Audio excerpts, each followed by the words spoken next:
Hi guys, ఎలా ఉన్నారు? మరో ఇంట్రెస్టింగ్ వీడియోతో మళ్ళీ మీ ముందుకు వచ్చాను. ఈ వీడియో చివరి వరకు చూసి నచ్చితే ఒక లైక్ వేసుకోండి. ఓకే, ఇక వీడియో స్టార్ట్ చేద్దాం. నందమూరి అభిమానులు 1000 కళ్ళతో ఎదురు చూసిన రోజు రానే వచ్చింది. Balayya one man show start అయింది. బాలయ్య స్టైలిష్ యాక్షన్ మోడ్తో, డిఫరెంట్ కంటెంట్తో, బాక్సులు బద్దలయ్యే తమన్ మ్యూజిక్తో ట్రైలర్ రిలీజ్ చేసినప్పుడే మూవీ బ్లాక్ బస్టర్ అనే వైబ్స్ వచ్చాయి. సంక్రాంతి మొనగాడుగా పేరొందిన బాలయ్య ఈ సంక్రాంతికి మొగుడు అయ్యాడా లేదా? వరుస విజయాలతో హ్యాట్రిక్ సాధించి మంచి స్వింగ్లో ఉన్న బాలయ్య మరో బ్లాక్ బస్టర్ని తన ఖాతాలో వేసుకున్నాడా లేదా అనేది ఇప్పుడు చూద్దాం. మరోవైపు నేను సంక్రాంతి పందికోడిని అని బరిలోకి దిగిన మన శరణమన్నయ్య 2 కాళ్ళు పైకి లేపాడు.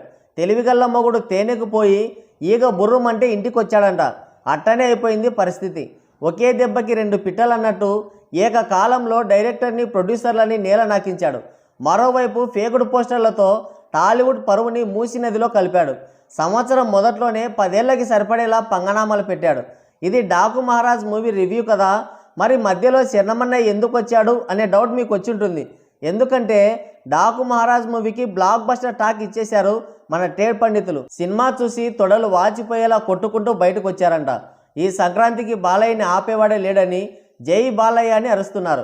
ఇప్పుడు శరణమన్నయ్యకి జాకీలు వేయడం మర్చిపోయి డాకు మహారాజ్ మూవీ పైన పడి కళ్ళు పిండుకొని ఒత్తుకొని మరీ ఏడుస్తారు. పైగా శరణమన్నయ్య ఫేకుడు విజయాన్ని డైవర్ట్ చేసే పనిలో పడతారు. శరణమన్నయ్య గేమ్ చేంజర్ సినిమా చూసి రివ్యూ చెప్పలేక అండర్ గ్రౌండ్కి వెళ్ళిన తుప్పాసేదవలు విచిత్రంగా డాకు మహారాజ్ సినిమాకి మాత్రం రివ్యూ చెప్తారు. యూట్యూబ్ చరిత్రలోనే నిప్పు తుప్పాస్ రాజుగాడంత సన్నాసిని ఇంతవరకు చూడలేదంట మన ట్రేడ్ పండితులు. శరణమన్నయ్యకి వాడేసినన్ని జాకీలు ప్రపంచంలో ఇంకెవడు వేసి ఉండడు. శరణమన్నయ్య రికార్డుల్ని రూపు మాపుతాడనుకుంటే ఫేక్ రికార్డులతో, పేలవమైన హీరోయిజంతో నిప్పుగాడి నిప్పును ఉచ్చపోసి ఆర్పేశాడు. వెలిగించుకోవడానికి ఆస్కారం లేక వాడే నిప్పు కోసం బయట తిరుగుతున్నాడని సమాచారం. అందుకే చెప్పాల్సి వచ్చిందంట. సరే, ఈ సినిమా చూసి వచ్చిన మన ట్రేడ్ పండితులు సినిమా విశేషాలు చెప్తున్నారు, విందాం పదండి. ముందుగా స్టోరీ విషయానికి వస్తే, ప్రశాంతమైన జీవితాన్ని లీడ్ చేస్తున్న సీతారాం, అదే మన బాలయ్య, ఒక మైనింగ్ వ్యాపారి ప్రజల్ని బానిసలుగా చేసుకొని అరాచకాలు చేస్తుంటే కొన్ని అనుకోని కారణాల వల్ల వారిని ఎదిరించి పోరాడి డాకు మహారాజుగా మారిపోతాడు. అలాంటి డాకు మహారాజ్ నానాజీ పేరుతో ఒక పాప కోసం వెళ్తాడు. ఆ పాప ఎవరు, డాకుకి ఆ పాపకి ఉన్న సంబంధం ఏంటి అనేది మిగతా స్టోరీ. సింపుల్ స్టోరీ లైన్తోనే అవుట్ స్టాండింగ్ అవుట్పుట్ ఇచ్చాడు బాబీ. ఫస్ట్ హాఫ్ అంతా పవర్ఫుల్ డైలాగ్స్తో, హై యాక్షన్ సీక్వెన్సెస్తో, మాస్ ఎలిమెంట్స్తో ఒక హైలో వెళ్ళిపోతుంది సినిమా అంతా. ముఖ్యంగా బాలయ్య చెప్పిన ప్రతి డైలాగ్ ఒక ఆటం బాంబులా పేలింది. సినిమాలో బాలయ్య లుక్ అండ్ గెటప్ అయితే నెవర్ బిఫోర్ అనేలా ఉన్నాయి. చాలా స్టైలిష్గా, అంతే పవర్ఫుల్గా కనిపించాడు. ఫస్ట్ హాఫ్లో 4 యాక్షన్ సీక్వెన్సెస్ ఉంటాయి, ఊరా మాస్ అసలు. ముఖ్యంగా నాగవంశీ చెప్పినట్టు pre interval and interval action scenes అయితే అరాచకం. సినిమా జై అని లేస్తుంది. సమర్సింహారెడ్డి రేంజ్ ఇంటర్వెల్ పడింది. ఒకవైపు విలన్ బాబీ డియోల్ చిరుతతో కలబడుతుంటే మరోవైపు బాలయ్య చిరుతపులిలా విలన్స్పై విరుచుకుపడతాడు. ఆ సీక్వెన్స్ మాత్రం అదిరిపోయింది.